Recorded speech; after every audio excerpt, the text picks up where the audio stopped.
The twin moons of Valoria hung low in the crimson sky as Corporal Nathan Briggs guided his damaged scout ship to a shaky landing. Smoke poured from the aft engines, and warning lights flashed angrily across the console. "Just my luck," he muttered, smacking the console with his palm. The barren landscape stretched endlessly before him, marked only by jagged red rocks and an eerie silence. Nathan grabbed his emergency pack and stepped onto the desolate surface. His comms crackled faintly, but any signal for help was drowned by static.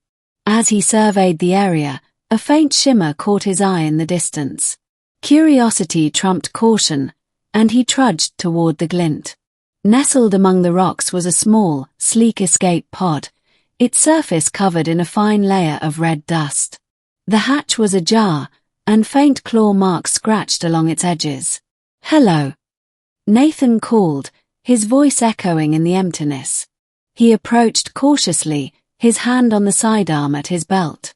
Inside, slumped against the interior wall, was a figure unlike any he'd ever seen.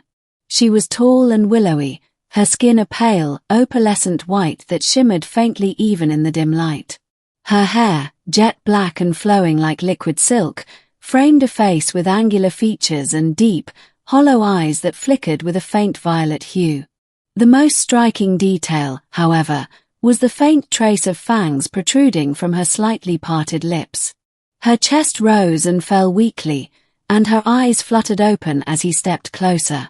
She flinched, her hands curling into defensive claws. "Stay back," she rasped, her voice barely audible. Nathan raised his hands in a gesture of peace. "Hey, I'm not here to hurt you. You look like you need help." Her gaze locked onto him, and her nostrils flared. "Leave, or you'll regret it." "Not a chance," Nathan said, kneeling down. "You're in bad shape. Let me help you." "You can't," she whispered. "I am thirsty." Nathan frowned. "Thirsty? I've got water," he said, pulling a canteen from his pack. She turned her face away, her body trembling. "Not water," she said, her voice tinged with both shame and desperation. The realization hit him like a bolt. Her fangs, her demeanor, she wasn't just any alien. She was a vampiric species. Her thirst wasn't for water. It was for blood. Nathan's instinct screamed at him to back away, but the sight of her frail form stopped him. She was dying. If he left her, she wouldn't survive. "You need blood," he said quietly. It wasn't a question. Her hollow eyes widened, and she turned back to him, her expression a mix of shock and fear. "I won't. I can't."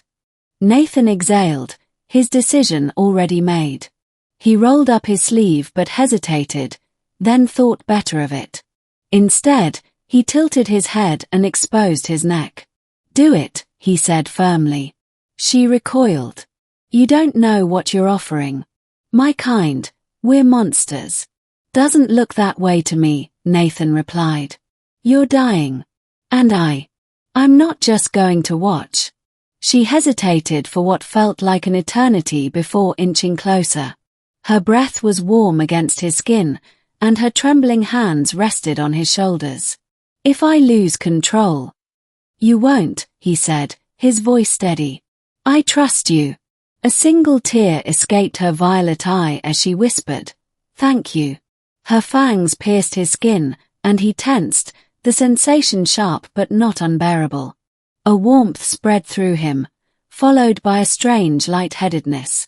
He clenched his fists, focusing on the rhythmic sound of his own breathing.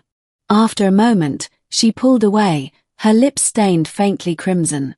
Her hollow eyes now glowed with a soft, vibrant light. I'm sorry," she said, her voice full of remorse. Nathan swayed but steadied himself. "Don't be. Are you all right now?" She nodded, though guilt lingered in her expression. "You've given me a chance to live. I owe you everything."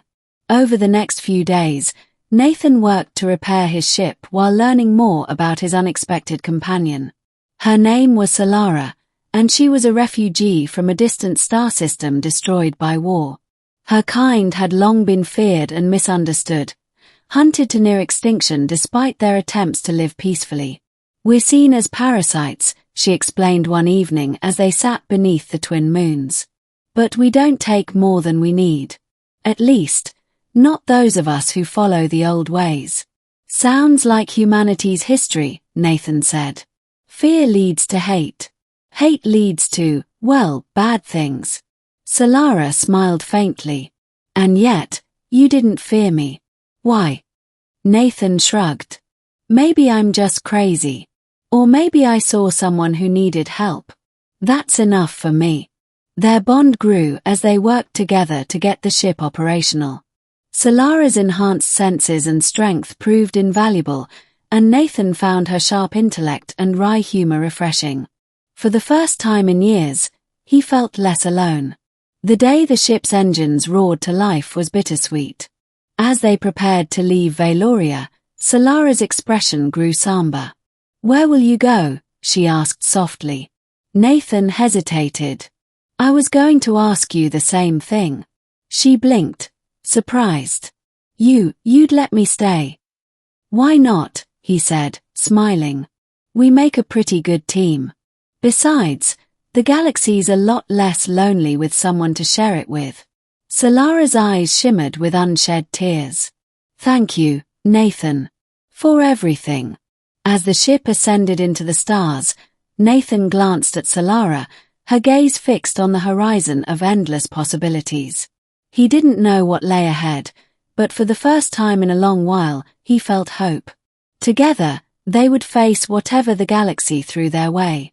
And maybe, just maybe, they'd show the universe that monsters and men weren't so different after all.